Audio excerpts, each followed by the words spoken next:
The United States has been engaging in secret talks with Hamas. Let's watch the video and then I'll give my thoughts. Donald Trump has issued what he called a last warning to Hamas to release all remaining Israeli captives in Gaza. Writing on social media, the US president warned Palestinians in Gaza with death if they continue to hold captives.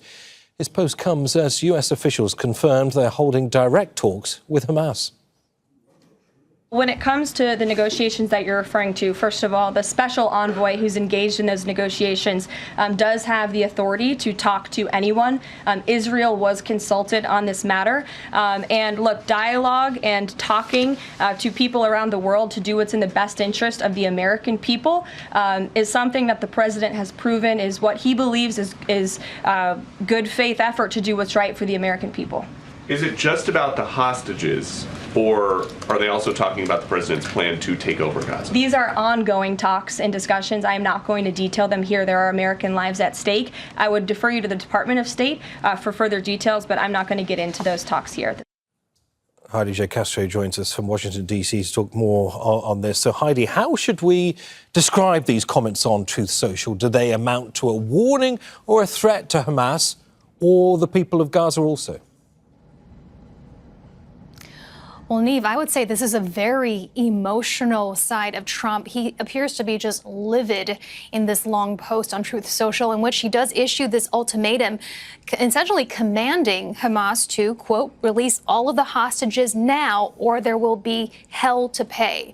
And I'll just skip through to some of the parts. He says that sending Israel everything it needs to finish the job is what the U.S. will do, and that not a single Hamas will be safe, quote, if you don't do as I say and release the hostages, saying this is your last warning. Then he tells the leaders of Hamas that it is time to leave Gaza. And then he talks to the people of Gaza, and it appears to insinuate that they are also holding the captives, saying a beautiful future awaits, but not if you hold hostages. If you do, you're dead.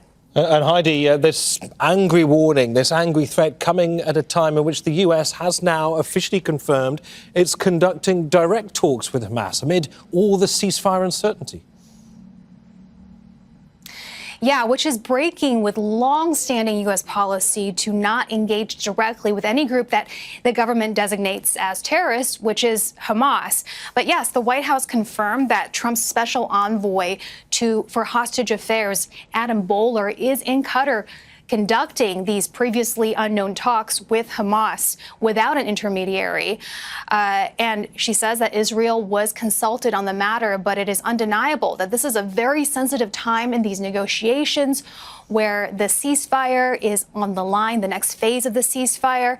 And the U.S. is speaking directly with Hamas, does sidestep Israel in those negotiations. Exactly what they encompass, we weren't told. But certainly this is going to play out with yet another wild card. Yeah, departure from previous ways of conducting talks by the new U.S. administration. Heidi J. Castro in Washington, D.C., many thanks for that. What's interesting about this story is that there seems to be some conflict between Israel and the United States about the secret peace talks with Hamas that excludes Israel. Although the spokeswoman for the Trump administration said that Israel was, quote, consulted, it seems that the United States ignored Israeli advice in their negotiations with Hamas. This Israeli newspaper headline reads, quote, Israel expressed outrage over secret U.S.-Hamas talks. If we go down, it reads, quote, according to the report, senior Israeli officials had cautioned the U.S. against engaging directly with Hamas, particularly without preconditions.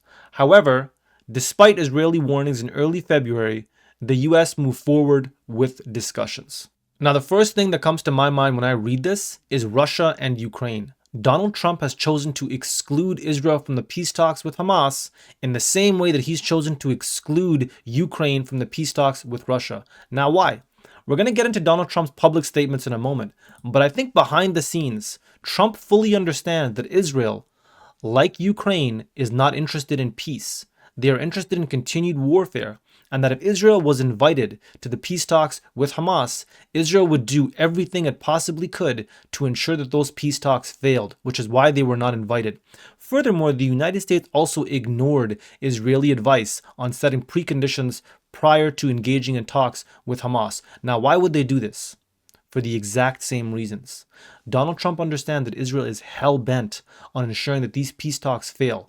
Why? Because Israel knows that if they set some ridiculous preconditions, that Hamas will have to reject them and therefore have to reject peace talks with the United States. And then, just like in Russia and Ukraine, Israel will be able to go to the media and say, look, these people are unreasonable. These people are not interested in talking. These people are not compromising. That's the key word. That's what the media keeps using in their propaganda between Russia and Ukraine, that Russia is not compromising. Israel wants the same propaganda. So by recommending to the United States that, hey, you should set preconditions, what Israel is trying to do is they're trying to set conditions that they know for a fact Hamas will reject, and then Israel can portray itself as the peacemaker. Israel can present itself as the peace seeker and claim that Hamas is unreasonable and just looking for war and that they won't even come to the peace table. Israel will be able to say the reason we bomb them is because we continue to try and speak to them, but they won't speak to us, so this is our last cause. That's what this is. It's about Israel trying to present itself as the peacemaker when in fact they're the aggressor. And I think Donald Trump fully understands that. And also, look, the other reason might be that Israel is trying to flip a coin here. They're probably thinking to themselves, hey, supposing these peace talks actually succeed, let's see if we can get something out of it. But you know for a fact they want the peace talks to fail so they can continue bombing Palestinians, they can continue annexing more territory, and they can achieve what they call as Greater Israel. And I think Donald Trump fully understands that, which is why he's not going to play this game and which is why Israel was not invited to the peace talks. Now, I don't know what Donald Trump is actually thinking. This could all be theater, but there seems to be some discrepancy between his public statements and his actions behind the scene.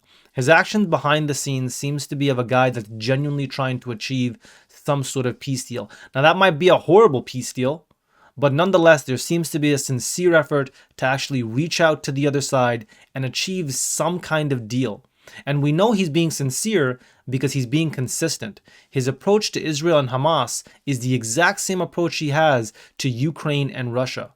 Now, as far as his public statement goes, I'm not going to read this out loud because it was already part of the news clip that I showed at the beginning of the video, but I do think that this may be theater. Now, because Israel has expressed real opposition to the way Donald Trump is going about this, I think a tweet like this or a post like this is ultimately meant to be cover. It's meant to reassure some of his followers who are very pro-Israel that, hey, I'm still being very harsh on Hamas. It's meant to reassure some of his funders and backers who are pro-Israelis and part of the Israeli lobby and try to reassure them that, hey, look, I'm being very strict on Hamas, right? I'm saying that I'm going to destroy them. So I think that this is theater, and we know that Trump is like this. He says one thing and he does another, and I think a lot of what he says and does is to try and give himself some sort of leverage. We're seeing it in his negotiation with Canada as well. He's stating, he's announcing tariffs, and then within 24 to 48 hours, he's canceling them. When we're dealing with Donald Trump here, I think it's important to recognize that because this is a guy interested in making a deal, and because this is a guy interested in giving himself leverage, he's going to make public statements like this to throw people off.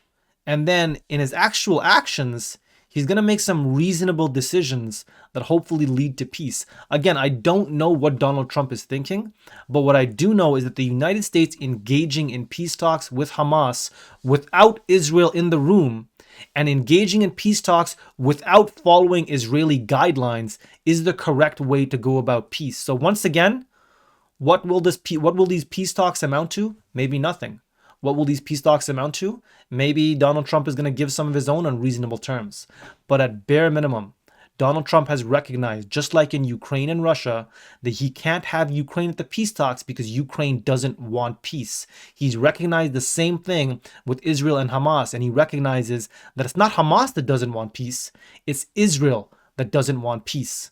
And by excluding them, he has shown that if nothing else, this is a sincere effort to establish or to reach some sort of agreement that hopefully leads to long-lasting peace. I don't think it's going to go there, but credit where credit is due. He seems to at least be trying. We'll see what it amounts to in the end.